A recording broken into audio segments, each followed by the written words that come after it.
வணக்கம். ஜூன் 25ஆம் தேதி இன்னைக்கான 3வது பதிவு. பங்குச்சந்தையில் நடந்த சில விஷயங்களை விரைவாக பார்க்கலாம். முக்கியமான தகவல், நான் செபி ரெஜிஸ்டர்ட் அட்வைசர் கிடையாது. நம்ம சேனல்லேருந்து எப்போதுமே ஸ்டாக் ரெக்கமெண்டேஷன்ஸ் கிடையாது. யூடியூப் சேனல் மட்டும் இல்லைங்க, மற்ற சோஷியல் மீடியா பிளாட்ஃபார்மான இன்ஸ்டாகிராம், வாட்ஸ்அப், டெலிகிராம்லேருந்து கூட நம்ம ஸ்டாக் ரெக்கமெண்டேஷன்ஸ் வழங்குவதில்லை. மேலும் பணத்தை வாங்கிட்டு எந்த சேவையும் வழங்குவது இல்லை. பல போலியான குரூப் இயங்கிட்டு இருக்கு. தயவு செய்து ஜாகிரதையாக இருங்க. இந்த வீடியோவில் காட்டக்கூடிய அனைத்து கம்பெனிகளும் வெறும் இன்ஃபர்மேஷனல் பர்பஸ்க்காக மட்டுமே முதலீடு செய்யுங்கன்னு சொல்கிற வீடியோ கிடையாது. எந்த ஒரு முதலீட்லையும் ரிஸ்க் இருக்கும். ரிஸ்க் புரியாமல் இன்வெஸ்ட் செய்யாதீங்க. ரிஸ்க் புரியலனா தயவு செய்து இன்வெஸ்ட்மெண்ட்டை தவிர்த்துருங்க. நம்ம ருபி டிரைவர் சேனலை ஆதரிக்கிற அனைத்து நல்ல உள்ளங்களுக்கும் நன்றி. உத்தரப்பிரதேஷ் அரசு 50,000 கோடி ரூபாய் முதலீட்டுக்கான புரிந்துணர் ஒப்பந்தத்தில் கையெழுத்திட்டிருக்கிறாங்கன்னு என்டிடிவியில் தகவல் கொடுத்திருக்கிறாங்க. 15க்கும் மேற்பட்ட கம்பெனிகள் கையெழுத்திட்டிருப்பதாக சொல்லியிருக்கிறாங்க. பெங்களூருவில் நடந்த உத்தரப்பிரதேஷ் குளோபல் க்ரோத் டயலாக் 2026 இந்த ஒப்பந்தம் கையெழுத்தாகியிருப்பதாக சொல்லியிருக்கிறாங்க. பிளாக் ஸ்டோன் பேக்கிங் இருக்கக்கூடிய ஆரிசான் நிறுவனம் 10,000 கோடி ரூபாய் முதலீடு செய்வதற்கான வாய்ப்புகள் இருக்கு. எம்பசி REIT லிஸ்டட் கம்பெனி, அவங்க 5,000 கோடி ரூபாய். ரஹேஜா மைண்ட் ஸ்பேஸ் REIT அவங்க 5,000 கோடி ரூபாய் முதலீடு செய்வதற்கான வாய்ப்பு இருக்கு. பிரஸ்டீஜ் குரூப் 15,000 கோடி ரூபாய். சாத்வா டெவலப்பர்ஸ் 4,000 கோடி ரூபாய் முதலீடு செய்வதற்கான வாய்ப்புகள் இருக்கு. டீம் லீஸ் நான் ஃபினான்ஷியல் MOUவில் கையெழுத்திட்டு இருக்கிறாங்க. அவங்க டேலண்ட் டெவலப்மெண்ட் சப்போர்ட் பண்ண இருப்பதாக தெரிவிச்சிருக்கிறாங்க. தகவல் நமக்கு கிடைத்தது NDTVயிலிருந்து. ஹிந்துஸ்தான் ஏரோநாட்டிக்ஸ் லிமிடெட் குறித்து காலையில் வீடியோவில் நம்ம ஒரு செய்தி பார்த்துருந்தோங்க. அவங்களுடைய ஏர்கிராஃப்ட் ப்ராஜெக்ட் தாமதம் ஆகிறதுக்கான வாய்ப்பு இருக்குது. ஏன்னா GE இன்ஜின் அனுப்ப வேண்டியது இருக்குது அமெரிக்காவிலேருந்து. அது ஒரு பேச்சுவார்த்தை போய்கிட்டு இருக்கு இந்தியாவுக்கும் GEக்கும். அதில் அந்த இன்ஜினுடைய விலையில் பிரச்சனை ஏற்பட்டிருக்கு. முன்ன சொன்னது 70 90 கோடி ரூபாய் ஒரு யூனிட்டுக்கு. ஆனால் இப்போ அது 3 மடங்கிற்கு மேலே அதிகமாக கேட்குறாங்க. ஸோ அந்த பேச்சுவார்த்தையில் சிக்கல் ஏற்பட்டிருக்குன்ற செய்தி நம்ம பார்த்துருந்தோம். அதனால் ஹிந்துஸ்தான் ஏரோநாட்டிக்ஸ் லிமிடெடுடைய ஏர்கிராஃப்ட் ப்ராஜெக்ட்லையும் தாமதம் ஏற்படுவதற்கான வாய்ப்புகள் இருக்குன்ற செய்தி வந்தது. இப்போ NDTV ப்ராஃபிட்டில் அந்த செய்தி குறித்து பேசியிருக்கிறாங்க. அது வேறு ப்ராஜெக்டாக இருக்கலாம், ஹிந்துஸ்தான் ஏரோநாட்டிக்ஸ் லிமிடெட் சம்பந்தமான ப்ராஜெக்டாக இல்லாமல் இருக்கலாம்னு சொல்லியிருக்காங்க. இன்னும் உறுதி செய்யலைங்க. அது வேறு ப்ராஜெக்ட். அந்த சிக்கலில் இருக்கக்கூடியது வேறு ப்ராஜெக்ட். ஹிந்துஸ்தான் ஏரோநாட்டிக்ஸ் லிமிடெட் செய்யக்கூடிய ஏர்கிராஃப்ட் ப்ராஜெக்ட் அது வேறு. ஸோ இரண்டுமே சம்பந்தம் இல்லாமல் இருக்கலாம். அந்த சிக்கலில் இருப்பது DRDO, Defence Research and Development Organisation பேச்சுவார்த்தையில் இருந்திருக்கலாம். இன்னும் உறுதி செய்யலைங்க. இந்த விளக்கம் கொடுத்திருக்கிறாங்க NDTV ப்ராஃபிட்டில். ஸோ ஹிந்துஸ்தான் ஏரோநாட்டிக்ஸ் லிமிடெட் ப்ராஜெக்டில் பிரச்சனை இல்லாமல் இருக்கலாம்னு சொல்லியிருக்கிறாங்க. கம்பெனி தரப்பிலிருந்து அதிகாரப்பூர்வ அறிவிப்பு இந்த வீடியோ சேர தருணம் வரைக்கும் நான் பார்க்கல. பிரெண்ட் க்ரூடுடைய விலை மறுபடியும் கீழே போயிருக்குங்க. ஒரு பேரலுக்கு $72 பக்கத்தில் இப்போ ட்ரேட் ஆகிட்டு இருக்கு. போருக்கு முன்னாடி என்ன லெவல் இருந்தோ அதை காட்டிலும் குறைய வந்திருக்கு. அதாவது போர் காரணமாக என்ன விலையேற்றம் இருந்தோ அது அனைத்துமே இப்போ கீழே வந்திருக்குன்னு NDTV ப்ராஃபிட்டில் தகவல் கொடுத்துருக்குறாங்க. அமெரிக்க அதிபர் டொனால்ட் ட்ரம்ப் அங்கே இருக்கக்கூடிய ஆயில் நிறுவனங்களுடன் பேசியிருக்கிறாரு. எதிர்பார்த்த அளவுக்கு அவங்க விலையை குறைக்க மாட்டேங்கிறாங்கன்ற குற்றச்சாட்டை முன்வைத்திருக்கிறாரு. ஈரான் குறித்தும் பேசியிருக்கிறாரு. ஸ்ட்ரெயிட் ஆஃப் ஹார்மஸில் ஈரான் ஃபீஸ் வசூலிக்க இருக்கிறாங்கன்ற செய்தி நம்ம பார்த்துருந்தோங்க. அது ஏற்புடையதல்லன்னு சொல்லியிருக்கிறாரு அமெரிக்க அதிபர் டொனால்ட் ட்ரம்ப். இன்றைக்கி ஏஷியன் மார்க்கெட்ஸ் எப்படி இருந்ததுன்னு பார்க்கும்போது சவுத் கொரியா மற்றும் ஜப்பான் மார்க்கெட் நல்லா பர்ஃபார்ம் பண்ணியிருக்கிறாங்க. நம்ம காலையில் டைம்லைங்க சவுத் கொரியாவுடைய காஸ்பி 5% அதிகரித்தது. ஜப்பானுடைய நிக்காய் 2% அதிகரித்தது. நம்ம காலையில் டைமில் நிஃப்டி 50 இன்றைக்கி ஓப்பன் பண்ணும்போது 0.4% க்ரீனில் ஓப்பன் ஆயிருக்கு. இன்ட்ராடேயில் 0.6% வரைக்கும் அதிகரித்தது. இன்ட்ராடேன்னு சொல்லும்போது நம்ம காலையில் 10-11 மணி அளவில் எடுக்கப்பட்ட data. Waterways leisure tourism IPO குறித்தான ஒரு அப்டேட். இன்றைக்கி 3வது நாள் 11 மணி அளவில் பார்க்கும்போது ஒட்டுமொத்த சப்ஸ்கிரிப்ஷன் 60% ஆகியிருந்தது. ரீட்டைல் கேட்டகரி மட்டும் 2.6 மடங்கு ஆகியிருந்திருக்கு. கிரே மார்க்கெட்டில் ப்ரீமியம் இன்றைக்கி ₹5 கூடுதலாக இருக்குது. அது IPO விலை காட்டிலும் 0.6% அதிகம். ICICI பேங்க் தரப்பு ஒரு அப்டேட் இருக்குது. ரிசர்வ் பேங்க் ஆஃப் இந்தியா அவங்களுக்கு அனுமதி வழங்கியிருக்கிறாங்க. ICICI ப்ருடென்ஷியல் லைஃப் இன்சூரன்ஸில் மேலும் 2% ஸ்டேக் வாங்குவதற்காகத்தான் இந்த அனுமதினு சொல்லியிருக்கிறாங்க ICICI Bank. LIC Life Insurance Corporation of India தரப்பு அப்டேட் இருக்குது. கம்பெனியுடைய chief financial officer Sunil Agarwal திடீர்னு ராஜினாமா செய்திருக்கிறாரு. NLC India Neyveli Lignite Corporation தரப்பில் ஒரு அப்டேட் இருக்குது. அவங்க Odisha Renewal Energy Development Agency OREDA உடன் ஒரு ஜாயிண்ட் வெஞ்சர் அமைச்சிருக்கிறாங்க. எதற்காக இந்த ஜாயிண்ட் வெஞ்சர்? ஒடிசாவில் 1000 மெகாவாட் கிரீன் எனர்ஜி ப்ராஜெக்டாகத்தான் இந்த ஒப்பந்தம்னு சொல்லியிருக்கிறாங்க NLC இந்தியா. பாரத் ஃபோர்ஜ் தரப்பு ஒரு அப்டேட் இருக்குது. அவங்க முன்னவே ஒரு அறிவிப்பு வெளியிட்டிருந்தாங்க. ஏப்ரல் மாதத்தில் ஒரு அறிவிப்பு வெளியிட்டிருந்தாங்க. ஒரு முதலீடு செய்ய இருக்கிறாங்க. டிஃபென்ஸ் அண்ட் ஏரோஸ்பேஸ் செக்டர் கீழே வரக்கூடிய RS ஏரோ ஸ்ட்ரக்சர்ஸ் என்ற நிறுவனத்தை வாங்க போகிறாங்கன்னு இப்போ அவங்க 90% கண்ட்ரோலிங் ஸ்டேக்கை வாங்கியிருக்கிறாங்க. அந்த டிரான்சாக்ஷன் முடிஞ்சிருக்குன்ற தகவல் பாரத் ஃபோர்ஜ் வெளியிட்டிருக்கிறாங்க. இன்ஃபோசிஸ் தரப்பில் ஒரு அப்டேட் இருக்குது. சென்டரா ஹெல்த் கேர் கிட்டேருந்து உங்களுக்கு ப்ராஜெக்ட் கிடச்சிருக்குங்க. AI சம்மந்தமான ப்ராஜெக்ட். என்ன தொகைக்கு எவ்வளவு நாட்களுக்கு போன்ற தகவல் கம்பெனி வெளியிடலை. ரேமன் குறித்து நேத்தோ இல்லை இன்னைக்கு காலையில் வீடியோவில் நம்ம ஒரு செய்தி பார்த்துருந்தோங்க. ஜெர்மன் ஏரோஸ்பேஸ் காம்பனன்ட்ஸ் நிறுவனமான டெஹரேட அவங்க வாங்க இருக்கிறாங்கன்ற செய்தி நம்ம பார்த்துருந்தோம். இப்போ கம்பெனி தரப்பு இந்த விளக்கம் கொடுத்துருக்காங்க. இது வெறும் ஸ்பெகுலேட்டிவ் செய்தின்னு கம்பெனி சொல்லியிருக்கிறாங்க. ஆனால் அதே நேரத்தில் மற்றொரு செய்தி உறுதி செய்திருக்கிறாங்க. 330 கோடி ரூபாய் அவங்க ஃபண்ட் ரைசிங் நடத்தியிருப்பது எதிர்கால மர்ஜர் அண்ட் அக்விசிஷன் ஆக்டிவிட்டீஸ்க்கு பயன்படுத்துவதற்காகத்தான் உறுதி செய்திருக்கிறாங்க ரேமன் நிறுவனம். ஆனால் இப்போ ஜெர்மன் நிறுவனத்தை வாங்குறாங்களா இல்லையா அப்படின்றத அவங்க உறுதி செய்யலைங்க. இப்போதைக்கு ஸ்பெகுலேட்டிவ் செய்தின்னு சொல்லியிருக்கிறாங்க.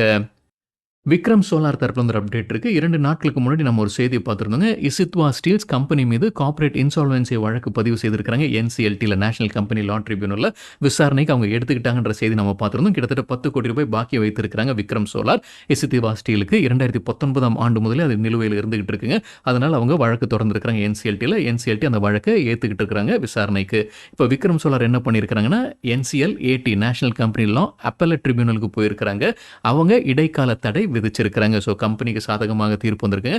அடுத்த ஹியரிங் வரைக்கும் இப்போ இன்ட்ரிம் ஸ்டே வாங்கியிருக்கிறாங்க விக்ரம் சோலார்.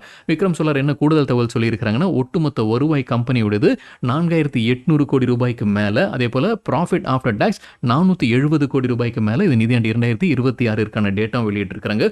ஸோ பணம் இருக்குது அப்படின்றது மறைமுகமாக சொல்கிறாங்க. ஸோ இந்த வழக்கு கார்ப்பரேட் இன்சால்வன்சி வழக்கு தேவையற்றது அப்படின்ற மாதிரி அவங்க வாதிட்டு இருக்கிறாங்க போல தெரியுதுங்க. ஸோ NCLAT இப்போதைக்கு அவங்களுக்கு இடைக்கால ஸ்டே வழங்கி இருக்கிறாங்க. NCLT விசாரணை செய்யக்கூடாதுன்னு. BASF இந்தியா தரப்புல அப்டேட் இருக்கு. முன்னவே அவங்க டிமர்ஜர் அறிவிச்சிருந்தாங்க. அது போன ஆண்டு மே மாதத்திலே அறிவிச்சிருந்தாங்கன்னு நினைக்கிறாங்க. சரி பார்க்க வேண்டும். அவங்களுடைய அக்ரிகல்ச்சரல் சொல்யூஷன்ஸ் பிஸ்னஸ் அவங்க தனியாக பிரித்து எடுக்கிறாங்க. அதையும் லிஸ்ட் பண்ண இருக்கிறாங்க. இப்போ அதற்கு ஷேர் ஹோல்டர்ஸ் அப்ரூவல் வழங்கி இருப்பதாக BASF இந்தியா தெரிவிச்சிருக்கிறாங்க. தெரியாதவங்களுக்காக பின்னணி இந்த டிமர்ஜர் ரேஷியோ என்ன வருதுன்னா, ஒரு ஷேர் கொடுக்குறாங்க BASF அக்ரிகல்ச்சரல் சொல்யூஷன்ஸ் இந்தியா லிமிடெட்ல, ஒரு ஷேர் கொடுக்குறாங்க. BASF இந்தியாவில் ஒரு ஷேர் வைத்திருந்தா. BCCL பாரத் கோக்கிங் கோல் தரப்புல அப்டேட் இருக்கு. கம்பெனியுடைய 6 அதிகாரிகள் மீது வழக்கு இருந்திருக்குங்க. ஜார்க்கண்ட் அரசு தான் வழக்கு போட்டிருந்திருக்காங்க. 2013 ஆண்டு ஜமுனியா விபத்து நடந்தது. ஜமுனியா ப்ராஜெக்ட்ல விபத்து ஏற்பட்டது. அதற்கு பிறகு 6 அதிகாரிகள் மீது வழக்கு தொடரப்பட்டது. இப்போ அதற்கான தீர்ப்பு வெளியானது. 6 பேரையும் விடுவித்திருக்கிறாங்க அங்க இருக்கக்கூடிய நீதிமன்றம். இப்போ ஜார்க்கண்ட் அரசு மேல்முறையீடு செய்வாங்களா அப்படின்னு தெரியலங்க. ஆனால் இப்போதைக்கு அந்த வழக்கு முடிவுக்கு வந்திருக்கு. டெக்கன் கோல்ட் மைன்ஸ் தரப்பு அப்டேட் இருக்கு. ஆந்திர பிரதேஷ் முதலமைச்சர் சந்திரபாபு நாயுடு அவங்களுடைய ஜோனகிரி கோல்ட் ப்ராஜெக்டை திறந்து வைத்திருக்கிறாங்க. இந்த கோல்ட் ப்ராஜெக்டுடைய இனிஷியல் ஓர் ப்ராசஸிங் கெப்பாசிட்டி ஒரு நாளைக்கு 1000 டன். இது வழியாக ஆண்டிற்கு 400 600 கிலோகிராம் தங்கத்தை எடுக்க முடியும்னு சொல்லியிருக்கிறாங்க. அவங்க விரிவாக்கம் செய்யவும் திட்டம் வைத்திருக்கிறாங்க. எப்படி 1000 டன் இருக்கோ ஒரு நாளைக்கு, அது 2500 டன்னாக உயர்த்த வேண்டும்ன்ற இலக்கும் வைத்திருக்கிறாங்க. அதே போல தங்கத்துடைய ப்ரொடக்ஷனும் அதிகரிக்கும். இப்போ 400 600 கிலோகிராம்னு சொல்றது அது 1000 1200 கிலோகிராமா மாறும்ன்ற எதிர்பார்ப்புன்னு சொல்லியிருக்கிறாங்க Deccan gold mines. Sign post India தரப்புல அப்டேட் இருக்கு. கர்நாடகா ஹைகோர்ட் கம்பெனிக்கு சாதகமாக தீர்ப்பு வழங்கி இருக்கிறாங்க. யாருடனான வழக்கு? BBMP பிருஹத் பெங்களூரு மகாநகர பாலிகாவுடனான வழக்கு. இப்போ சைன் போஸ்ட் இந்தியா அவங்களுடைய அட்வர்டைஸ்மெண்ட் டிஸ்பிளே பேனல்ஸை நிரூபிக்கலாம், அவங்க மெயின்டைன் பண்ணிக்கலாம், ஆனால் பாதுகாப்புடன் செய்ய வேண்டும். கான்ட்ராக்ட்ல எப்படி இருக்கோ அந்த மாதிரி செய்யலாம்னு கர்நாடகா ஹைகோர்ட் கம்பெனிக்கு சாதகமாக தீர்ப்பு வழங்கி இருக்கிறாங்க. ஓபராய் ரியாலிட்டி குறித்து நேத்தோ இன்னைக்கு காலையில் வீடியோவில் செய்தி பார்த்துருந்தாங்க. நேற்று கம்பெனியுடைய ஷேர் ப்ரைஸ் நல்லா பர்ஃபார்ம் பண்ணுச்சு. அவங்களுடைய ஒரு ப்ராஜெக்ட் குருகிராமில் இருக்கக்கூடிய ப்ராஜெக்ட்டுக்கு ரேரா அப்ரூவல் கிடைச்சிருக்குன்ற செய்தி நம்ம பார்த்துருந்தோம். இப்போ கம்பெனி தரப்புல என்ன விளக்கம் கொடுத்துருக்காங்கன்னா, இறுதி ஃபிசிக்கல் சர்டிஃபிகேட் மற்றும் ரெஜிஸ்ட்ரேஷன் நம்பர் இன்னும் அந்த ப்ராஜெக்ட்டுக்கு வரலன்னு விளக்கம் கொடுத்துருக்காங்க ஓபராய் ரியாலிட்டி. பாரதி ஏர்டெல் தரப்புல அப்டேட் இருக்கு. S&P குளோபல் ரேட்டிங்ஸ் அவங்களுடைய கிரெடிட் ரேட்டிங்கை உயர்த்தி இருக்கிறாங்க. லாங் டேர்ம் இஷ்யூவல் கிரெடிட் ரேட்டிங்கை BBB BBB+ உயர்த்தி இருக்கிறாங்க. அதே போல் அவங்களுடைய சீனியர் அன்செக்யூர்ட் டெப்டை BBB BBB+ உயர்த்தி இருக்கிறாங்க. ஒரு கிரெடிட் ரேட்டிங்கை எப்படி புரிந்து கொள்ளலாம் அப்படின்னு நம்ம வேறொரு வீடியோவில் டீட்டெயில்டாக பேசியிருக்கோங்க. அந்த வீடியோ லிங்க் இந்த வீடியோட டிஸ்கிரிப்ஷனில் இருக்குது.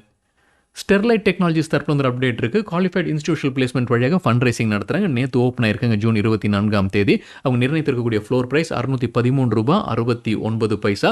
2000 கோடி ரூபாய் வரைக்கும் ஃபண்ட் ரைசிங் நடத்த இருக்கிறாங்கன்னு நினைக்கிறாங்க. அந்த எண்ணிக்கையை இன்னொரு முறை சரி பார்க்க வேண்டும்.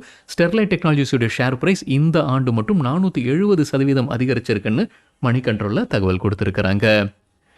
HDFC பேங்குடைய சேர்மன் தேர்வு கிட்டத்தட்ட இறுதி கட்டத்தை எட்டி இருக்குன்னு CNBC TV18 தகவல் கொடுத்துருக்காங்க. 3 பேரை ஷார்ட் லிஸ்ட் பண்ணியிருக்காங்க. விரைவில் RBIக்கு அனுப்புவாங்கன்ற எதிர்பார்ப்பு. அந்த 3 பேரில் ஒருத்தர் ரிசர்வ் பேங்க் ஆஃப் இந்தியாவுடைய முன்னாள் டெப்யூட்டி கவர்னராக இருந்திருக்கிறாருன்ற செய்தியும் சொல்லியிருக்காங்க. இந்த செய்தி நம்ம முன்னவே பார்த்துருந்தாங்க. ஒரு RBIயுடைய முன்னாள் டெப்யூட்டி கவர்னராக சேர்மனாக ஆகிறதுக்கான வாய்ப்புகள் இருக்குன்ற செய்தி நம்ம பார்த்தோம். இப்போ CNBC TV18 மறுபடியும் சொல்லியிருப்பது 3 பேரை ஷார்ட் லிஸ்ட் பண்ணியிருக்கிறாங்க. அதில் ஒருத்தர் RBIயுடைய முன்னாள் டெப்யூட்டி கவர்னர். வேதாந்தா தரப்புல அப்டேட் இருக்கு. ரியல் எஸ்டேட் பிசினஸ்ல வராங்க வேதாந்தா. அதற்காக வேதாந்தா ப்ராப்பர்ட்டி பிளாட்ஃபார்ம்ஸ் என்ற நிறுவனத்தை அமைச்சிருக்கிறாங்க. ஹீரோ மோட்டோகார்ப்க்கு சிஎல்எஸ்ஏ தொடர்ந்து அவுட் பெர்ஃபார்ம் ரேட்டிங் கொடுக்குறாங்க. எதிர்பார்க்குற டார்கெட் 5728. இப்போ 4900 பக்கத்தில் ட்ரேட் ஆகிட்டு இருக்கு ஹீரோ மோட்டோகார்ப்.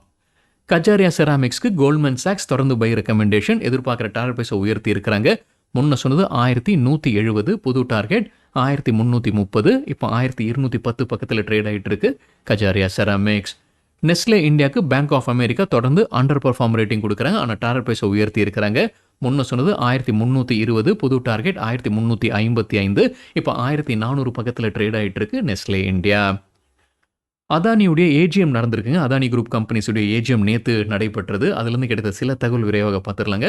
2 லட்சம் கோடி ரூபாய் பவர் செக்டரில் அவங்க முதலீடு செய்யறதுக்கான வாய்ப்பு இருக்குது. கேபிட்டல் எக்ஸ்பெண்டிச்சராக வைத்திருக்கிறாங்க. பவர் பிஸ்னஸில் 2 லட்சம் கோடி ரூபாய். அப்புறம் அவங்களுடைய பிஸ்னஸை வந்து அவங்க எவ்வளோ விரிவாக்கம் செய்ய இருக்கிறாங்க அந்த ஒரு நம்பர்ஸ் இருக்குங்க. அது விரைவாக இந்த டேபிளில் பார்த்துடலாம். தெர்மல் பவர் இப்போ 18.15 கிகாவாட்டாக இருக்குது. 5 ஆண்டில் அது 45 கிகாவாட்டாக உயர்த்த வேண்டும்ன்ற இலக்கு வைத்திருக்கிறாங்க அதானி குரூப். நியூக்ளியர் இப்போ புதுசாக வரக்கூடிய பிஸ்னஸ்ங்க. அது 10 கிகாவாட்டாக இருக்கணும் 2035 இலக்கு வைத்திருக்கிறாங்க. போர்ட்ஸ் ஹேண்ட்லிங் கெப்பாசிட்டி இப்போ அவங்க ஹேண்டில் பண்ணக்கூடியது 650 மில்லியன் டன் பர் ஆனம். அது 1000 MTPA உயர்த்த வேண்டும் இலக்கு வைத்திருக்கிறாங்க 2030. டேட்டா சென்டர்ஸும் அவங்க இப்போ கட்டிக்கிட்டு இருக்கிறாங்க. 3 கிகாவாட் டேட்டா சென்டர்ஸ் அமைக்கப்படும் 2030 இலக்கு வைத்திருக்கிறாங்க. பூட்டான் ஹைட்ரோ அதுவும் புது ப்ராஜெக்ட் 5 கிகாவாட்டுக்கான ப்ராஜெக்ட். அவங்க கால எதுவும் சொல்ல நினைக்கிறாங்க, டைம் எதுவும் சொல்ல நினைக்கிறாங்க. லாங் டேர்ம்கான ப்ராஜெக்ட் இருந்ததுன்னு சொல்லியிருக்கிறாங்க. சரிங்க, இதுதான் சில விஷயங்கள் என்னுடைய பார்வைக்கு எட்டியது. நன்றி, வணக்கம்.